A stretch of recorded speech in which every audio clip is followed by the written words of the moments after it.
Hi all అందరికీ నమస్కారం. సూర్యగ్రహణ సమయంలో ఈ పనులు అస్సలు చేయకూడదు. ఈ నేపథ్యంలో ఏప్రిల్ మాసంలో 8వ తేదీన సోమవారం నాడు సూర్యగ్రహణం ఏర్పడుతుంది. ఏప్రిల్ 8వ తేదీ రాత్రి 9:12 గంటల నుంచి అర్ధరాత్రి 1:25 గంటల వరకు ఉంటుంది. ఈ సూర్యగ్రహణానికి 12 గంటల ముందు నూతన కాలం ప్రారంభం కానుంది. ఖగోళ శాస్త్రం ప్రకారం సూర్యుడికి భూమికి మధ్యలో చంద్రుడు సంచారం చేస్తున్నప్పుడు సూర్యకిరణాలు భూమిని చేరకుండా అడ్డుకుంటాయి. ఈ సమయంలో సూర్యగ్రహణం ఏర్పడుతుంది. అయితే జ్యోతిష శాస్త్రం ప్రకారం సూర్యుడి రాహువు మింగేస్తాడు. ఈ సమయంలో సూర్యగ్రహణం ఏర్పడుతుంది. చాలామంది నమ్ముతారు ఈ గ్రహణం కోసం కేవలం అమావాస్య సమయంలో మాత్రమే ఏర్పడుతుంది. అయితే కొన్ని సందర్భాల్లో గ్రహణం ఏర్పడదు. పురాణాల ప్రకారం సూర్యగ్రహణాన్ని అశుభంగా పరిగణిస్తారు. నేటి ఆధునిక యుగంలోనూ వీటిని నమ్ముతారు. ఈ సందర్భంగా ఈసారి సూర్యగ్రహణం ఏ సమయంలో ఏర్పడింది, ఏ కాలంలో ఏ పనులు చేయాలి, ఏ పనులు చేయకూడదనే ఆసక్తికరమైన విషయాలు ఇప్పుడు తెలుసుకుందాం. అయితే ఈసారి ఏర్పడబోయే తొలి సూర్యగ్రహణం మన దేశంలో కనిపించదు. కాబట్టి మనకు నూతన కాలం చెల్లుబాటు కాదు. ఇది మధ్య అమెరికా, దక్షిణ అమెరికా, ఐర్లాండ్తో సహా కొన్ని ఉత్తర ప్రాంతాలు, ఇంగ్లాండ్లోని కొన్ని వాయువ్య ప్రాంతాలు, కెనడా మినహా మొత్తం అమెరికాలో ఈ సంపూర్ణ సూర్యగ్రహణం కనిపిస్తుంది. ఈ ఏడాది తొలి సంపూర్ణ సూర్యగ్రహణం మెక్సికోలోని మజాటియన్ నగరంలో కనిపించనుంది. శాస్త్రాల ప్రకారం సూర్యగ్రహణానికి ఎంతో ప్రాముఖ్యత ఉంది.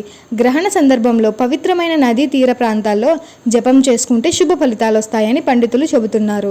గ్రహణం పూర్తయిన తర్వాత స్నానం చేసి మీ సామర్థ్యం మేరకు పేదలకు దానం చేయడం వల్ల శుభప్రదంగా ఉంటుందని చాలామంది నమ్మకం.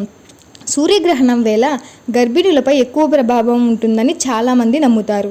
ఈ కాలంలో గర్భిణులు చాలా జాగ్రత్తగా ఉండాలి. ముఖ్యంగా గ్రహణానికి కనీసం 6 గంటల ముందు భోజనం నిర్వహించాలి. గ్రహణ సమయంలో ఎటువంటి ఆహారం తీసుకోకూడదు. అంతేకాకుండా గ్రహణం పూర్తయిన తర్వాత స్నానం కూడా చేసేయాలి. అంతేకాకుండా గ్రహణ సమయంలో ఎలాంటి ప్రయాణం చేయకుండా ఉండాలి. ఇంట్లోనే ఉండేలాగా ప్లాన్ చేసుకోవాలి. గ్రహణం వేళ మీ ఇళ్లలోని ఆహార పదార్థాలలో, నీళ్ళల్లో గరికను వేయాలి. సూర్య మంత్రాలను జపించండి.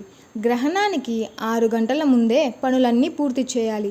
సూర్యగ్రహణం సమయంలో గర్భిణులు నిద్రపోతుంటే అటు ఇటు కదలరాదు. ముఖ్యంగా పిండంలో ఉండే బేబీకి ఏమాత్రం ఇబ్బంది కలగకుండా చూసుకోవాలి. గ్రహణం సమయంలో కుర్చీలో లేదా సోఫాలో ప్రశాంతంగా కూర్చొని పుస్తకం చదవడం లేదా ఏదైనా తేలిక పనులు చేయాలి. గర్భిణీలు గ్రహణాన్ని నేరుగా చూడకూడదు. 3 ఏళ్ల చిన్నారులకు నదీ స్నానాలు, సాగర తీరం స్నానము చేయించరాదు.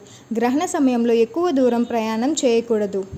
మీకు ఈ వీడియో నచ్చినట్లయితే please do like, share and subscribe to my channel. మరిన్ని వీడియోస్ కోసం మా ఛానల్ని సబ్స్క్రైబ్ చేసుకోండి.